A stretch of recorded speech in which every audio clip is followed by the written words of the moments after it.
Uh, hello. Hi. Hi. Oh, Can hello. Can you share your screen? Do you try yeah, sharing your screen? Yeah. yeah, sure. Yeah.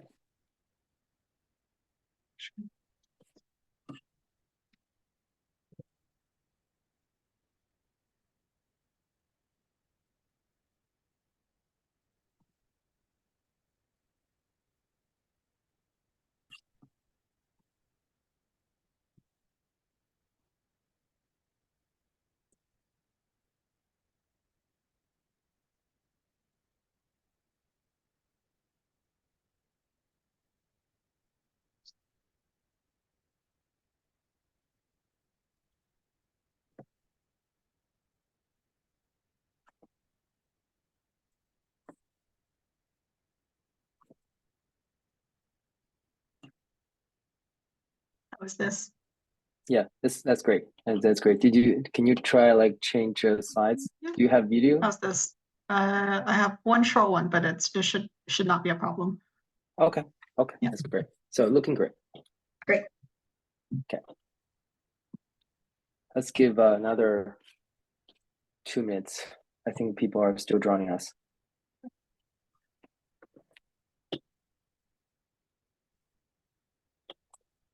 Let's see.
Right. So it's already 9:01.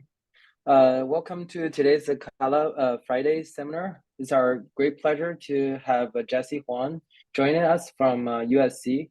I think Jessie just started your assistant professorship recently, right? Yeah. So congratulations on your new role. And Jessie is currently from at Hastings Center for Pulmonary Research, Keck School of Medicine at USC. She earned her PhD in environmental health and engineering from Johns Hopkins University and completed her postdoc training from Darrell Kotton's lab at Boston University in Boston Medical Center. And she started her lab in 2024, focusing on the study of biological processes and signal pathways that affect the lung progenitor responses to injury. Jessie's lab integrated the use of human iPS-derived platforms with genetic mouse models to study how and why alveolar progenitor cell function is dysregulated in a disease such as ARDS and lung cancer. So her talk today would be is the regulation of alveolar progenitor self-renewal in repair and cancer. Jesse, it's great to have you here, and please start your presentation. Great. Thank you so much, Yifan, for the introduction, and thank you all for attending. Uh, Given that introduction, I'm going to jump right in. So this talk will be focused on two different projects. One to really start looking at the factors that control alveolar type 2 cell self-renewal and fate. And on the other aspect of self-renewal is is hyperproliferation, like something like lung cancer. So I also want to discuss some pluripotent stem cell-derived type 2 cell modeling of lung adenocarcinoma. And feel free to interrupt me in between or save your questions for the end, whatever works for everyone. So really, my postdoc training at the Center for Regenerative Medicine in Boston University in Darrell's lab really focuses on this idea that regenerative medicine has the potential to provide innovative new therapies for patients with lung diseases. And to focus on that, we really want to learn more about the stem cells of the lung. And for me, that's the alveolar epithelial type 2 cells that all of you know in the distal lung.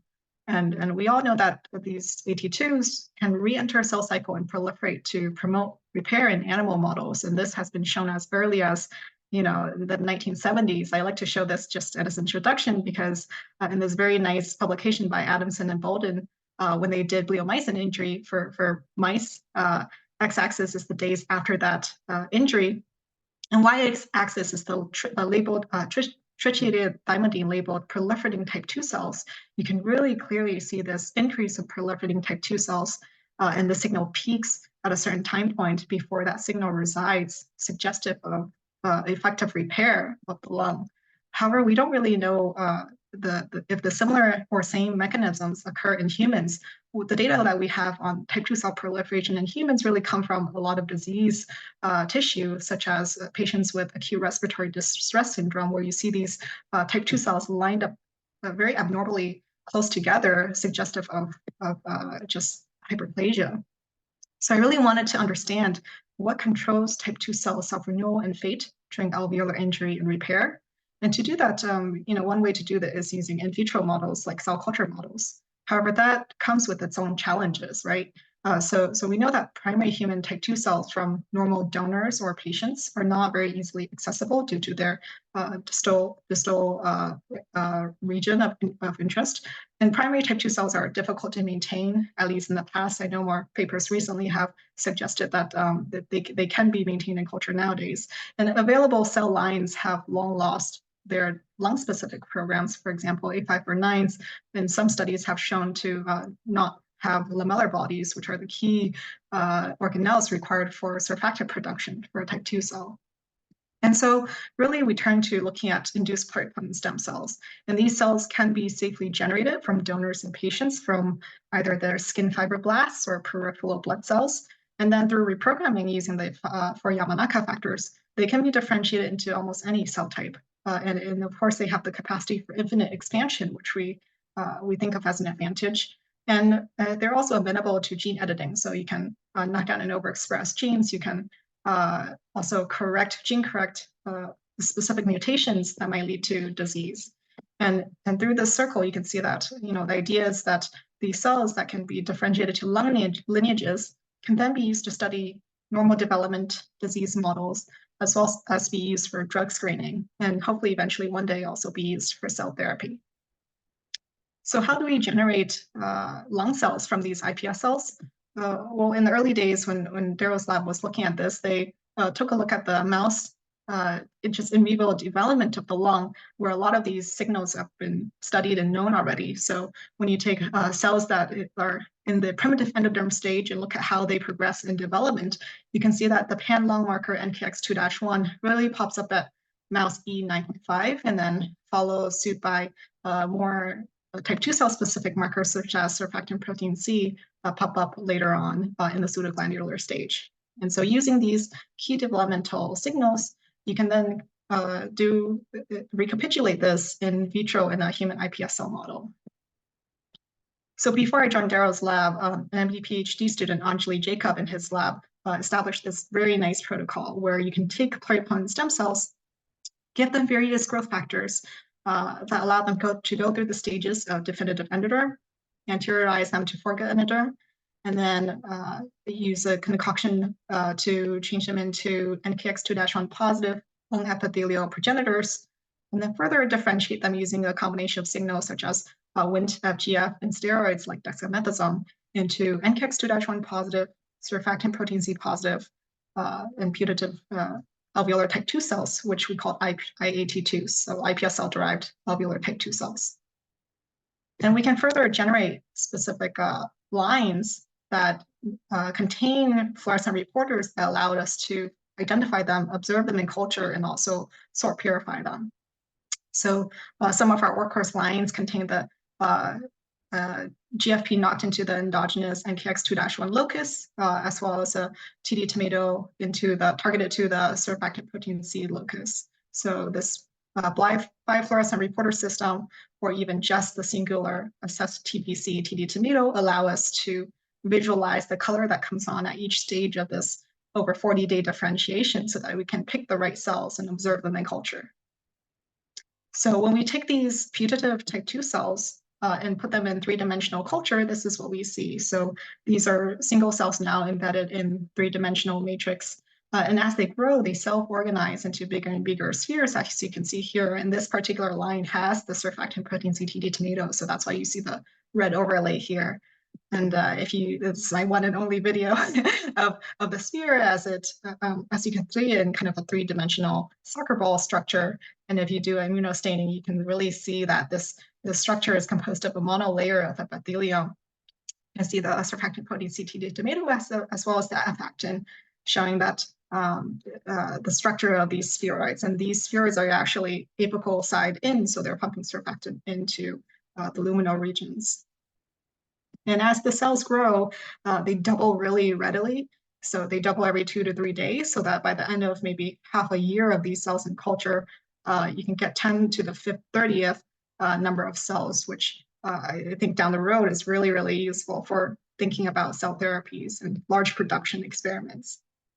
And so the main objective of my work is trying to understand how these human IAT2s grow in culture, and can we track their transcript changes over time of that growth. I also want to, get the sense of the in vivo time course. So I'm also using a mouse type 2 cell injury model to really capture the cells as they proliferate after injury. And of course, I want to know the overlap. So what is common between this, in vitro human system versus the in vivo mouse system? And so here's just an overview of my methodology going forward. So as I mentioned, the first two rows here are the in vitro human mouse model, as well as the mouse model that I'll get into more later. But of course, what's missing from that is two other sets, which I then mined available data sets for. One is another data set by a colleague in the lab called Dratos that looked at primary human type 2 cells grown on MRC5s, trying to get at the proliferation versus non-proliferating type 2 cells in that model.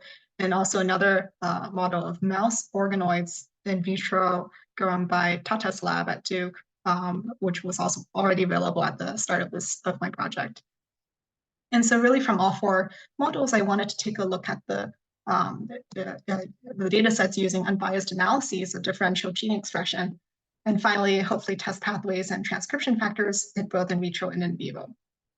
So let's start first with that first model, the human IAT2. So when I first joined the lab, I was really wanting to characterize how these cells grow in culture.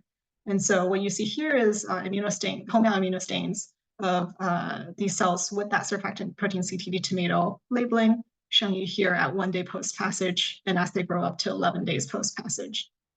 And the green signal is the EDU incorporated into proliferating cells. So already you can see a difference in terms of the brightness of the EDU earlier on in this passage versus the weaker signal later on. And this can be quantified by both EDU labeling shown here as well. So you can see from here the x-axis is days post-injury, post-passage, and the y-axis is percent EDU positivity. And you can see that quantification of the robust proliferation capacity earlier on in a passage, which readily drops until when the cells are confluent at about 2 weeks in passage. As we single cell passage them again in culture, that proliferation ramps up again.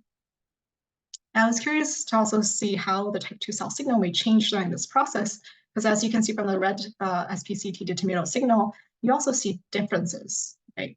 So when I look at QRT-PCR of these cells in culture of type 2 cell programs like SPC, you can see that among days post-passage through culture, that there is also a kinetic, albeit a little different from the EDU labeling, in that the cells seem to gain their SPC transcript up to this midpoint, which is actually 7 days post-passage before it drops down, and you can see it ramping up again.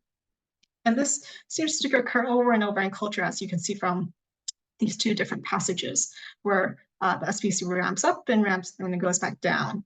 And I've tested other type 2 cell-related markers, such as surfactant protein A1 and also A2, not shown here, and that it also shows the same trend. So it seems like a really interesting kinetic. And so I was very interested in specific time points during this process, especially these earlier, more proliferative time points, as well as the subsequent more mature time points. And so the next step was to look at the transcript level data using single-cell RNA sequencing, and that's what I show here. So what you see on the upper left is something called a spring plot. This is an interactive viewer generated by Ellen Klein at Harvard, where this is basically essentially a k to the nearest neighbors plot, showing you here in different colors the different days post-passage. So these were all collected on different days.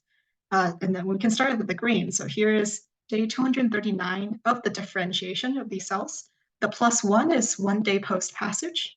The +5 is 5 days post-passage, 7 days, 9 days, 13 days. And the yellow is actually the next 1 day post-passage. And I included the sample due to just wanting to correct for any batch effects, because they are indeed collected on different days. And it's reassuring to see that these two 1 day post-passage samples seem to cluster closely together. And so when you look throughout all of these time points, which seems to also make a nice circle, suggesting the cyclical nature of the transcript changes, you can see that at least the lung marker NKS2-1 is very robustly expressed throughout all the cells at these time points. And then if you look at the cell cycle phase, you can see that similar to the EDU data that I've shown, cells in S phase and G2M phase are highest at these earlier time points, progressively going down, and then they're starting to ramp back up again at the next 1 day post-passage. And this is very consistent with the transcript levels of proliferation markers such as MKI67. And as you can see from the surfactant protein C transcript level here, it's also very similar to what I showed at the QRT-PCR level, which is that it seems like the signal increases to this 7 day time point where this spike is, and before it decreases. And if I run the module score for type 2 cell maturation, this is 5 markers that we've isolated from looking at fetal lung samples to more later in development lung samples to get at what are the more mature markers. That's the list of 5 here. You can see that that really is enriched in this peak here. And so there's this idea that, you know, there's a balance between proliferation and maturation, which can be observed from my data, which is that the cells that are more mature here are less proliferative, and the more proliferative cells are really less mature. And so in this data set, I can capture both the proliferative and the non-proliferative cells to then analyze downstream. Jessie, one question. Yeah, go ahead. Like, what's the matrix do you use? Do you use some matrigels or you use? This is matrigel. Okay. There are other commercially available ECM that we've tested and have not worked, and then we've had collaborators who work on hydrogels that have worked, but all of these data have been done with 3D matrigel by Corning. Yes. Okay, thank you. Yep. And so I want to switch quickly to the next next model that I use, which is a mouse model that some of you might be familiar with, which is the surfactant protein C ERT2 with a ROSA26 diphtherotoxin A. So in this case, if I give 1 dose of tamoxifen, we can ablate part of the type 2 cell or part of the SPC expressing cell population, and then I can watch the remaining type 2 cells as they proliferate and as a reaction to the injury. And so it's a really nice model established by Bridget Hogan's lab. And what you can see even from just bulk lung samples, non-isolated, not pure type 2 cells, but you can see that signal just from a bulk lung tissue sample. And so when I isolate the RNA from a lung chunk and I look at the QRT-PCR results, this is what I get. So the x-axis is days post-injury, so from 1 to 2 weeks and 1 day to 2 weeks. And the y-axis is just relative expression ratio. And you can see the MKI67 signal pop up at 2 days post-injury very nicely. And if you look at type 2 cell programs, here I'm showing SFTBC, but I also have data on other genes like LAMP3. You can really see that that signal significantly decreases at 1 and 2 days post-injury before it ramps back up. So this is very suggestive of the injury repair process that we would expect. This can also be seen from immunostaining. So you can see here that the yellow is the pro-surfactant protein C stain, which is diminished in number in both the 1 and 2 days post-injury. And as you get up to 5 days and 14 days post-injury, you start seeing increased in pro-surfactant protein C staining again, which is again also quantified here on the right, showing you here the effective repair. And so here I'm again really interested in that proliferative type 2 cell population. And so of course I capture the 2-day post-injury time point for my subsequent single cell experiment. And that data is shown here. So here you can really nicely see that divirotoxin A positive population, which is through unbiased clustering here in red, and then also the MKI67 proliferative population that are set apart from this healthy main population. And so in both of these data sets, I can now really nicely capture the proliferative and the non-proliferative populations of type 2 cells. And so again, like I mentioned, I had to include more models, right? Because it's just for comprehensiveness. So again, this is the primary human type 2 cell in vitro model that I mentioned, done in Darrell's lab, looking at where you can unbiasedly cluster out proliferative and non-proliferative cell populations of type 2 cells. And here is Kobayashi et al. Nature Cell Biology paper using mouse type 2 cells in vitro as organoid systems, where you can also cluster out the proliferative and the non-proliferative type 2 cells. And so what distinguishes proliferating versus non-proliferating type 2 cells? I did pairwise comparisons between these non-proliferative versus proliferative cells for all of these models, all of these data sets. And first, let's look at what's enriched in the non-proliferative states, just as a quick over. So here's the Venn diagram that shows the overlap of genes that are enriched in non-proliferative states.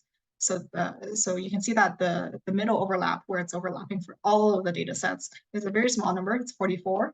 And if you look on this list, I'm sure you can see genes you recognize. And clearly I've highlighted my favorites, and those are type 2 cell markers. And again, this I think goes back to that balance between proliferation and maturation, and that these non-proliferative cells are expressing more of these functional type 2 cell program related markers.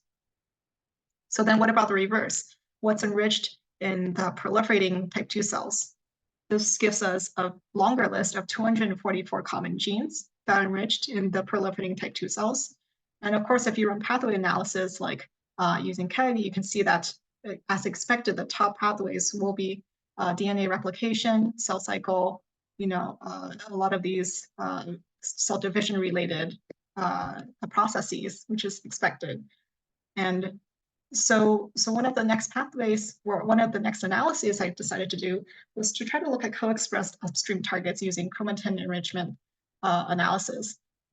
And so this is actually a what's called a transcription factor enrichment analysis, and it ranks the transcription factor gene co-expression from both RNA-seq studies and also they also look at ChIP-seq studies to look at transcription factor target associations, and then they look at the transcription factor gene co-occurrence computed from gene lists. And so it's more of a long-winded way to generate a short list that might be important transcription factor related genes in our proliferating type 2 cells.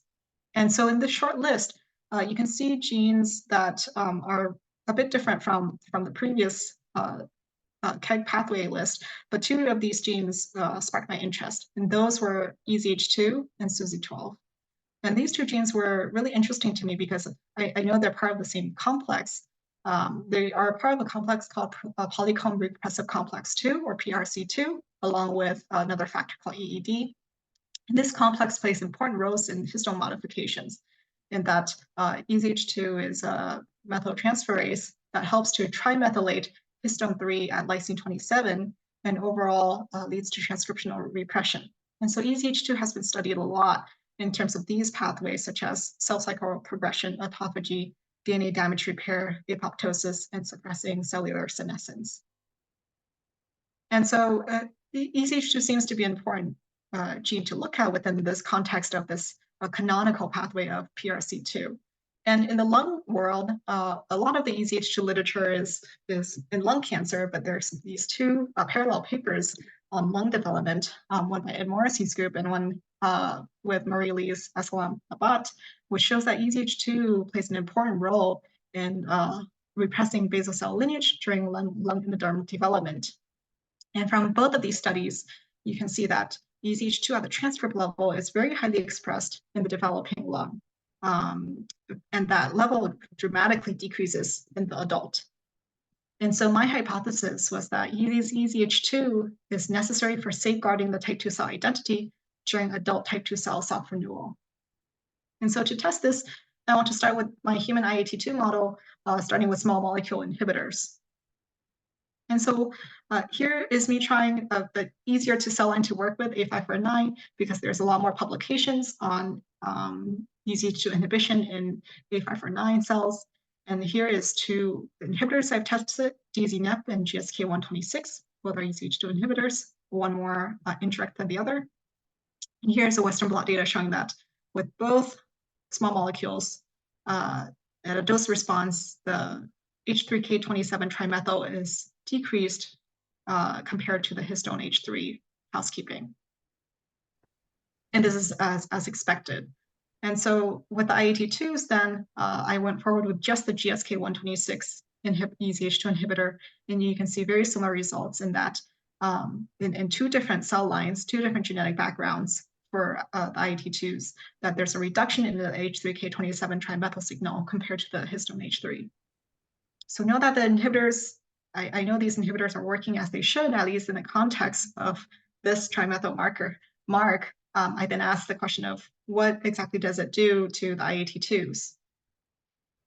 Now, if you look at a broad level imaging, you can see that with the vehicle control, this is how the cells should look. They should be expressing surfactant protein CTD tomato here.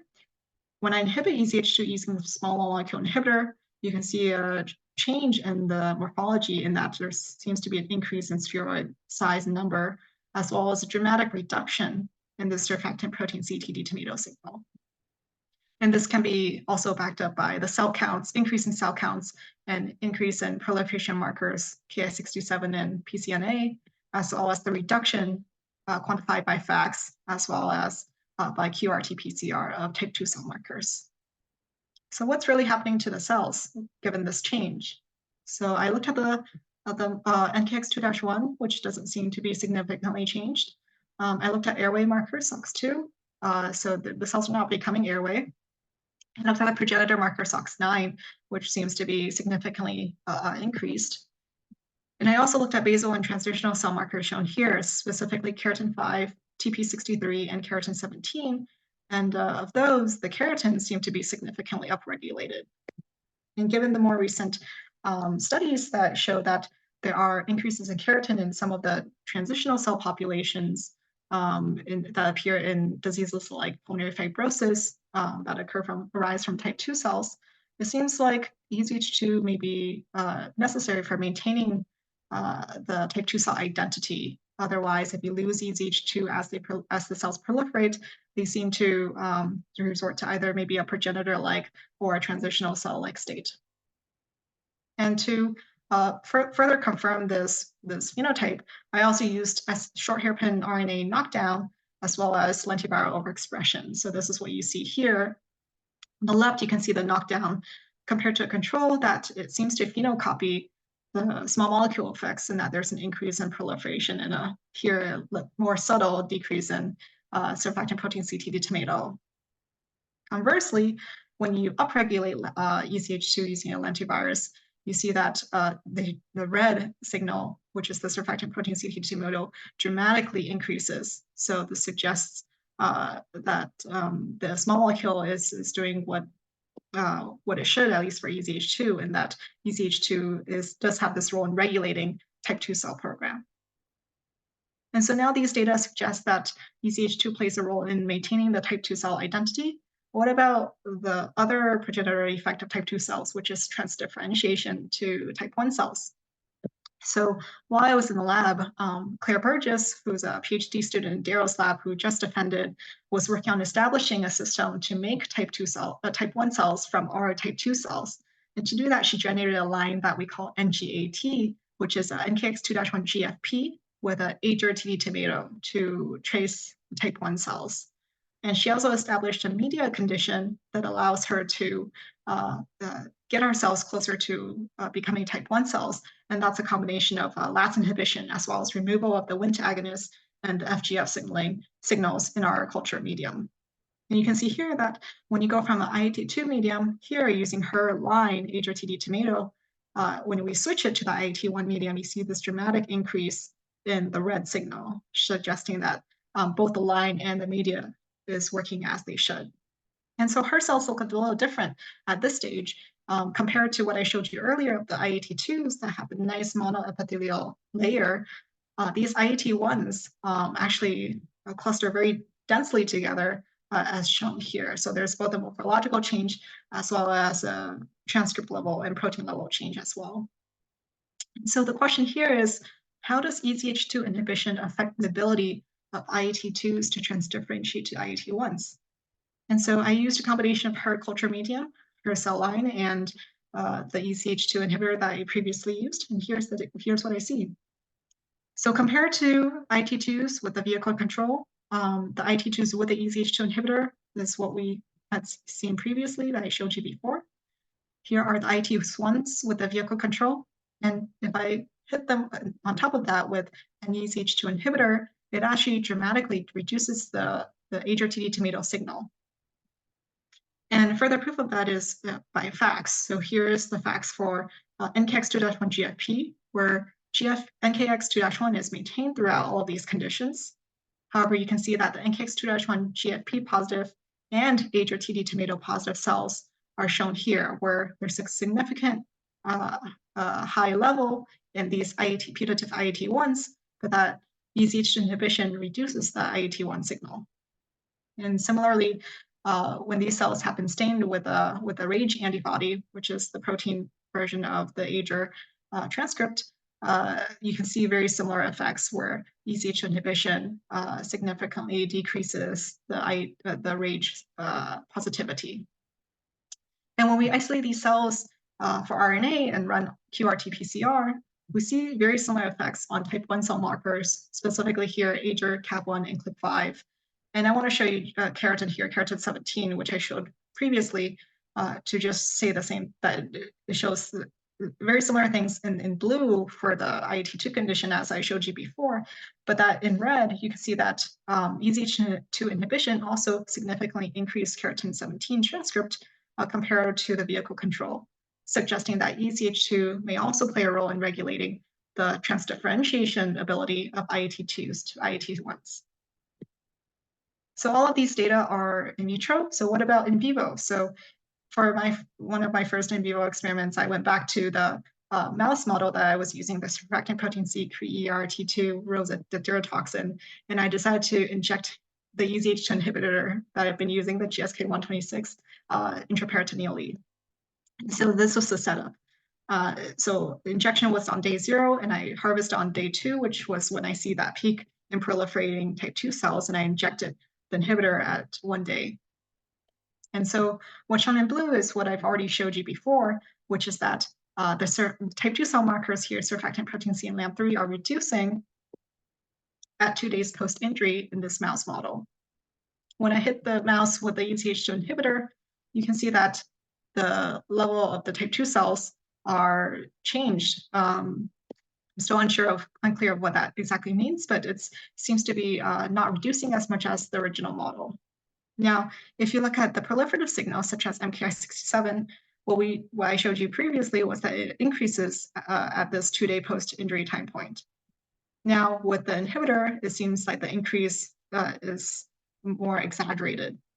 And now SOX9, which is one of the markers I showed you before for looking at progenitor cells, seems to also be significantly up and higher in this SPC-DTA model. And so overall, it seems like EZH2 modulation does have some effect in vivo as well. Hopefully, the next time I present, I will be able to show you some knockout mouse data because I also have going a surfactant protein C3 ERT2 with EZH2 flox TD tomato mouse that I'm working on, both looking at homeostasis as well as during injury. But so far, I just wanted to conclude this particular session. And so I've shown you that these robustly self-renewing IAT2s can switch between a proliferative and mature states in culture. And I've showed you some commonalities between human and mouse, in vitro and in vivo models of type 2 cell self-renewal. And lastly, I've shown you that EZH2 may be important for safeguarding the type 2 cell identity during cell self-renewal. And so, like I mentioned at the beginning, the other aspect of effective self-renewal of type 2 cells is dysregulated renewal or even hyperproliferative exacerbated renewal of the cell population. And what better disease to study for that than lung adenocarcinoma? And so I want to jump into the second part of my talk. Again, feel free to interrupt, which is looking at iPSCs-derived alveolar type 2 cell modeling of lung adenocarcinoma, which is a type of lung cancer. So for lung adenocarcinoma, it's a disease that comprises almost 40% of all lung cancer cases. And it frequently presents with point mutations like KRAS and EGFR. And a lot of animal studies have suggested that lung adenocarcinoma originates from type 2 cells, or at least surfactant protein C expressing cells. And it's an important disease to model and to study because lung adenocarcinoma is very identified very late in life. The average age of identification of this disease is about 70 years old, and it has high mortality. So the goal for this particular study was to establish a novel in vitro iPSC-derived type 2 cell model for lung adenocarcinoma. And so we know that a lot of cancers form the same way. There is a normal tissue, and then it somehow gains abnormalities in the cells, but the cells are not migrating anywhere. We call that carcinoma in situ, which then eventually goes into invasive carcinoma and advanced invasive carcinoma, where cells arise from the tumor cell population and can go into the bloodstream and metastasize into other regions of the body. And so when we look at lung adenocarcinoma, here are some stains just to show you that one of the key identifying factors is the type 2 cell program again. So in this disease, the surfactant protein C and the type 2 cell identity is reduced over time as the disease progresses. So there's this reduction in type 2 cell identity as there is some possibly initial driver mutations such as KRAS that are settling in. And so we decided to use these driver mutations as a way of trying to understand how lung adenocarcinoma is initiated and what, can we find earlier markers, or can we truly model the disease in vitro using these iPSC-derived lung cells? And so we decided to engineer iPS cells with an inducible oncogene system. And so the driver mutation that I chose was KRAS, specifically a single missense mutation that changes the glycine to aspartic acid, or what we call G12D. So it's called KRAS G12D. And to make this particular iPS cell line, we used a pair of zinc finger nucleases with the homology arms that are targeted to the AAVS1 safe harbor locus on chromosome 19 in these cells. And how this system works is that these targeting vectors express a reverse TET activator, RTTA, which is driven by a constitutive promoter, as shown here with the KEG, and a TET response element to drive the gene of interest, shown here on the left. And so in the TET-on system, this transcription of this regulated target gene is stimulated by the RTTA only in the presence of doxycycline, because doxycycline binds to this TET repressor. So if you give doxycycline, you're driving this expression of KRAS G12D. And this construct also has antibiotic selection using puromycin, so that once we've established clones, we can then expand them and have puromycin selectiveness. So this is after months of work, one of the clones of KRAS G12D expanded. And of course, the easiest and fastest way to test these cells is to throw doxycycline on them. And so what you can see here is untargeted iPS cells here on the left compared to a targeted line on the right. If you treat the cells with doxycycline on the left, you can see that there's no change in transcript level of KRAS. On the right, you can see that with the targeted line, there is a dose-dependent increase in the KRAS signal, suggesting effective integration and a clone that we can then move forward and work with. So using this targeted clone, we can then generate IAT2s, again, using the same protocol that I've shown you before.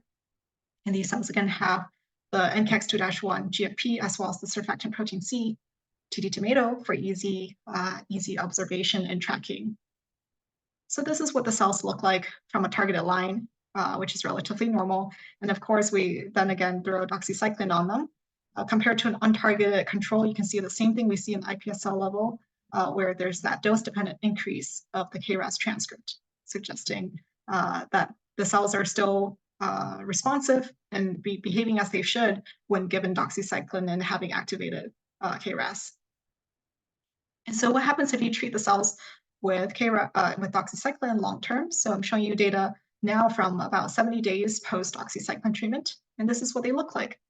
So you can see morphologically, they look very similar to the DMSO control. However, they've lost most of their surfactant protein C TD tomato signal. And when these cells are analyzed by single-cell RNA-seq shown here, here's the control and here's the dox group, you can see that I'm showing selective genes here of KRAS as it should be upregulated, and also surfactant protein C showing that the dox group has less surfactant protein C. And then here is SOX9 finally showing an increase in SOX9. So overall, based on these genes, at least the cell culture system seems to mimic what we expect to see based on our patient sample of that reduction in type 2 cell program, as well as an increase in the driver mutation because of our engineered construct, but also an increase in progenitor-like cells like SOX9. And so diving more into this data set, you can see that if we use unbiased living clustering, you can see that this sample separates into 3 distinct clusters. And I'll show you the heat map later, but we can group this into a control population, a DOX proliferative population, as well as a DOX non-proliferating population. And so when you look at a heat map of differentially expressed genes, I'm just pointing out some key genes I want you to pay attention to, which is that KRAS is the top hit in the DOX group, highly expressed in both the DOX proliferating and the non-proliferating compared to the control. In the control group, the highest expressing genes, differentially expressed genes, are type 2 cell genes. So here's surfactant protein C, LPCAT, surfactant protein B, SLC34A2, all type 2 cell or beloved type 2 cell genes. And this third group is just very highly enriched in proliferative markers. So again, even in this data set, you can see that there is that balance of proliferation and maturation, that the more proliferative cells do not have as much of the mature marker genes. And so with these data set, we also perform proteomics and phosphoproteomics. And so here comes the data. It's very similar to the transcript data, where you see that from proteomics, KRAS is again in the DOX group on the upregulated side. And if you look at phosphoproteomics, these are all downstream targets, which are mostly MAP kinases. And when we run gene set enrichment analysis, you can see that the top enriched upregulated pathway is RAS signaling, as we had expect. And so one of the questions we decided to ask to really validate the system is RAS-mediated FGF signaling required for type 2 cell self-renewal and maturation? And this is important because in our media conditions, we do have FGF in the form of KGF or FGF7. So we can really nicely remove that factor and see how the cells respond. And our hypothesis was that if you remove FGF, our normal control IAT2s will not survive that well, but that because the KRAS G12D IAT2s already express KRAS, that those cells may still be able to survive even without FGF in the culture medium. And so here comes the data. Here's the control group with the DMSO control and the doxycycline treated group. And you can see again that this has the reduction in surfactant protein C TD tomato. We also have Kira in our media, so that's a Wnt agonist. So if we remove that Wnt agonist, our cells really don't like it, so it reduces survival, and you can see that in both the DMSO and the doxycycline treated conditions. And finally, if you remove KGF or FGF7, you see that in the DMSO control that the cells also really do not like that, then that there's a reduction in cell survival and cell proliferation. But that, if you remove it in the context of the dox-treated group where there's an overexpression of KRAS, that these cells are still able to proliferate very nicely. And this is shown by cell counts here. You can see that the dox group with minus KGF are still maintaining very nice cell counts. NKX2-1 is at least not noticeably different. And then interestingly, surfactant protein C is not rescued in this. So from these data, we can conclude that the KRAS overexpression is able to regain FGF-dependent type 2 cell proliferation in lung program, but it's unable to recover the IAT2 maturation aspect. And finally, I want to show you some data of potential crosstalk, because another aspect of cancer is metastasis and effects between the epithelial and endothelial interactions. And so, how do we tackle both? Maybe, these are normal looking spheres, but how do we tackle morphological differences in a cancer model as well as the effects of vasculature?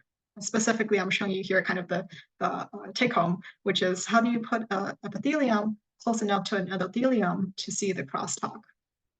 And with that, during my postdoc training, our lab collaborated with Chris Chen's lab at Boston University. And specifically, I worked with Keith Gagnon, who's a MD PhD student in the lab. And their bread and butter is really making microfluidic devices. And so their lab had previously published a breast cancer model where they used something called EpiChip. This is a PDMS chip, essentially, with geography that looks like this, based on hole punches. So they're able to establish an endothelial vessel using these two endothelial ports here in a tube in the middle. And they're also able to establish an epithelial duct component where you have an epiport that you can put cells and media in.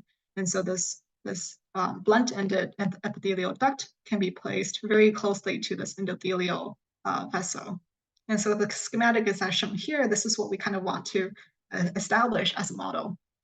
So on the first day, we asked, can we just throw the IAT2s into this blunt-ended duct and see how they organize? And miraculously, they organized as we would want them to, which is that, after maybe 5 days in culture, they form these very nice monolayered polarized cells shown here. And here's a top-down view of this duct where you can see that spherical structure along the outside. And so after that, we asked, can we find a common medium that allows maintenance of both the epithelial and endothelial populations? Because, for two cell types to be cultured together, this is one of the challenges that we have to face. And so we started with the IAT2 medium because it has more components, and the endothelial cells, I should mention their HUVECs here, hated it. And when we threw the HUVEC medium, EGM2, on top of the IAT2s, they also did not like that. And the 1-to-1 mixed ratio was also a failed attempt. So what we really decided on at the end was the IAT2 medium with all of the Wnt agonist FGFs combined with a FGF2 and a VEGF, which seems to be sufficient for the endothelial cells to maintain their program and identity. And so what I'm showing you here is the data of the IAT2s when exposed to this particular concoction of media components. So this is the percent of surfactant protein CTD tomato positivity, as well as the percent of NKX2-1 GFP positivity. And for both of these marks, you can see that the purple bar with the new medium is not significantly different from the original IAT2 medium, which is great. And this is the same as shown in cube RT-PCR. So with this new medium, we're now ready to take on the challenge of the co-culture. And I'm just showing you here that it worked. So here is the epithelial cell duct, and here is the endothelial cell vessel in the IAT2 media with FGF2 and VEGF.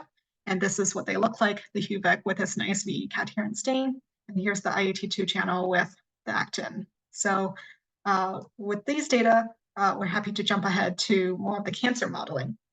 And so what happens if you put the KRAS G12D mutated cells in this duct? So here's the DMSO control, as I've shown you before, and here's what the doxycycline-treated cells look like. You can see that there seems to be more cellularity, and there's also multi-luminal structures shown here. And that is quantified here by the number of nuclei per duct, which is significantly higher in the dox group, as well as increase in Ki-67 stains at 2 different time points, all significantly increased in the doxycycline group. So we are able to see a morphological difference in doxycycline group in this particular microfluidic device model, as opposed to our 3-dimensional matrigel model, where we were still seeing those similar morphology of the monolayered epithelial cell spheres. So what happens if we place these 2 conditioned of epithelium next to normal HUVECs? So this is what you see. The nice vessel that next to the DMSO control looks as expected, but the endothelial cell vessel that was grown next to the doxycycline treated group showed this increase in sprouting that is also quantified here with the increase in number of sprouts as well as an increase in vessel diameter, suggesting that there is some change that is due to crosstalk from the epithelium.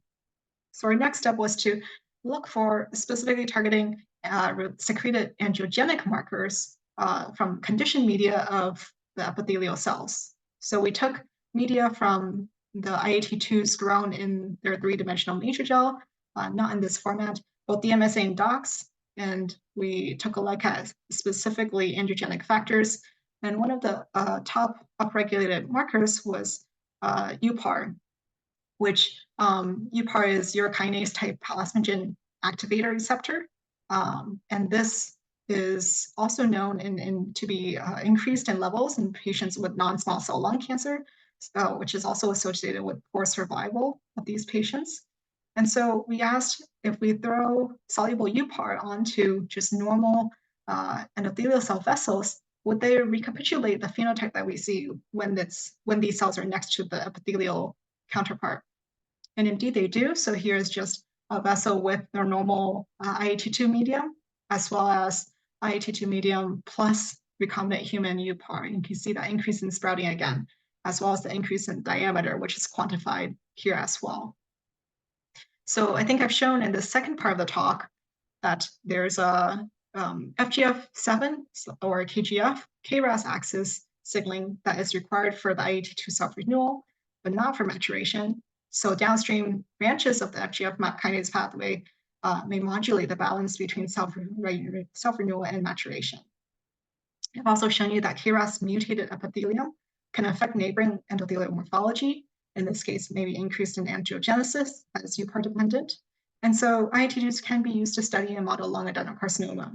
And so this is just the beginning of some of the cancer modeling that I hope to put in my research program. And I have lined up also an EGFR mutation to try next. And so I really want to spend the last few minutes to talk about future directions. My lab just started 2 months ago, so I really think a lot about this. And so I hope to really focus on elucidating the factors that control type 2 cell self-renewal and fate, particularly on their potentially differing or similar roles in both reparative versus aberrant processes. And I hope to use them using a mix of the human iPSC models I've shown you, as well as mouse genetic models. I've also not had the chance to show you my air-liquid interface model, but I think a lot of you are familiar with that in terms of, presenting exposures to pathogens or air pollutants or cigarette smoke, which would be really interesting in the case of some of the lung cancer modeling. And finally, let me just acknowledge a lot of people. I really want to thank Darrell Kotton, who is my postdoctoral mentor, for all of his support and help for essentially all of the work that I presented today, as well as key people in the Kotton lab that I've probably mentioned throughout the talk, as well as Boston Medical Center and Boston University, and all the collaborators from Boston. Here are my previous funding sources, and then of course I want to thank my new home, the University of Southern California, the Hastings Center, as well as the Pulmonary Division, for all of the hopefully future support, And the Huang Lab is recruiting. So if you know of anyone, please send them my way. Here's my email, here's my Twitter. So I'm happy to answer any questions, and thank you all for listening. Thank you so much, Jessie, for the wonderful talk. So now we are open for questions. You can put in the chat, I can read along, or you can basically unmute yourself and ask a question.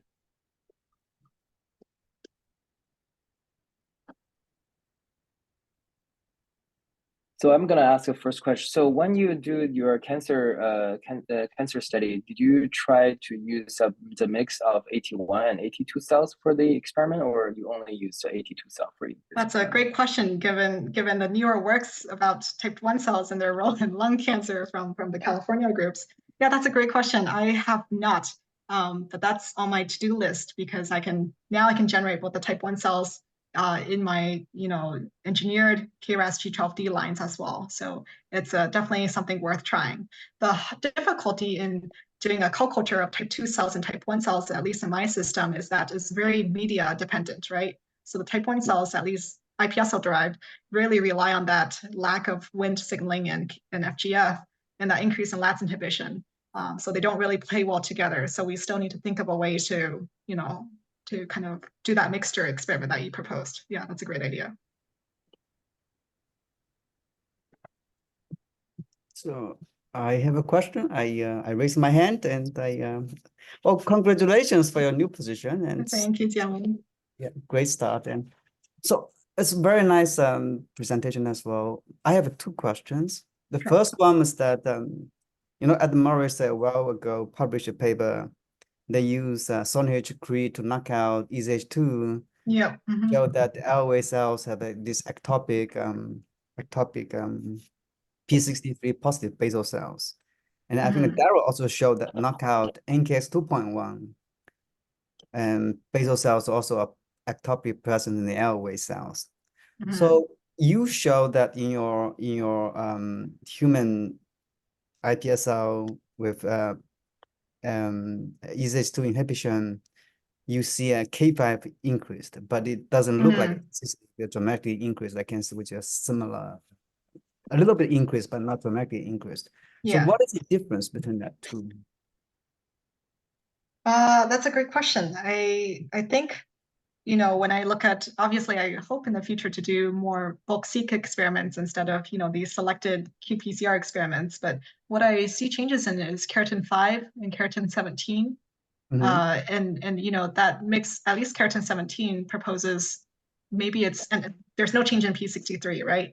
So it proposes that the cells are not becoming basal cells, but maybe some kind of intermediate transitional cell stuck state.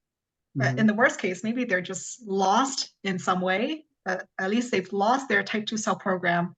And so they are, I don't know, confused or stuck. And that seems to fit with the transitional cell literature so far.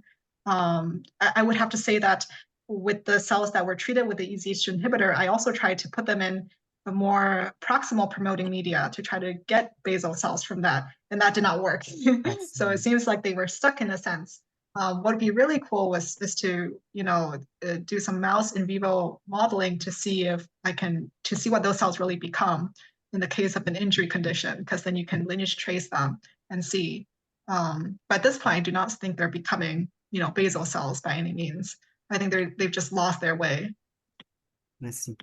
And the second question is, I'm sure that probably somebody will ask, is that iPS cells or ES cells, differentiate cells, they're going to become not so mature like in Correct, yeah. cells, right? And you use that cell to model adenocarcinoma. Then my question would be, say, have you compared your iPSL-derived I82 cells upon KRAS overexpression and compared to those adult cells that have been transduced with KRAS? And did you see that the difference between these two different type of approaches in terms of the KRAS response? Yeah, that's a great question. I have not compared them with, you're thinking the primary cells in vitro or from human patients? Yeah, human primary cells with ID2 cells isolated from adult, lungs, and then transduce them with KRAS and see whether Yeah, that's a good question. I have not done that. what we have done, this was at the same time that we were working on this project, Carla Kim's group was working on a manuscript on KRAS and P53 knockdown in mouse model, and comparing that with human primary samples of lung adenocarcinoma. And so it was a collaborative effort to publish this work, but basically you can compare at least to primary human samples, I guess maybe not directly of just transcript level changes.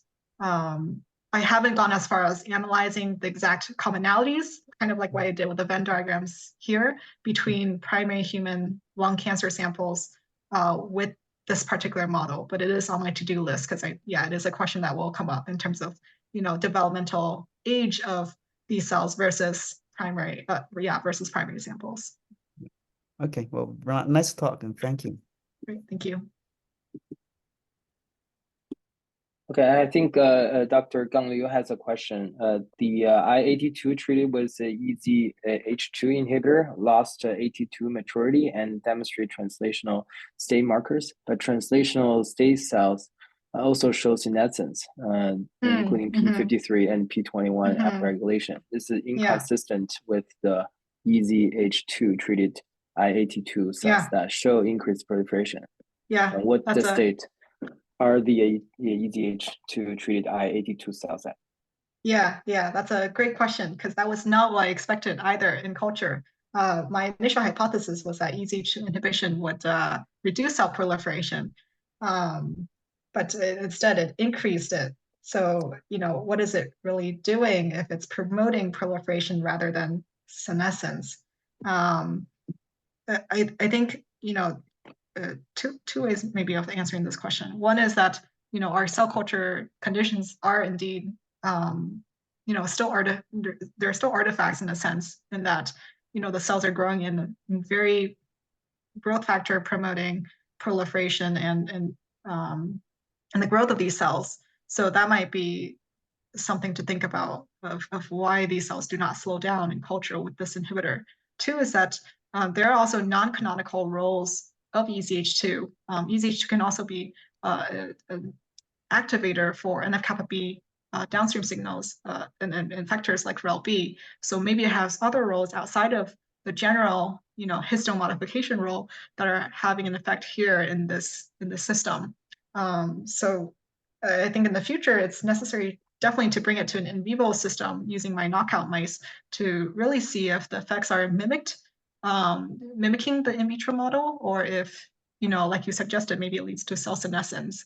So that's definitely something I'm interested in doing in the future. All right. Okay, I think it's time now, and thank you so much, Jessie, for giving that wonderful talk, and thank you everyone for attending today's CALA Friday seminar, and everybody have a good night. Great, thank you everyone, good night. Good luck with your new lab. Thank you very much.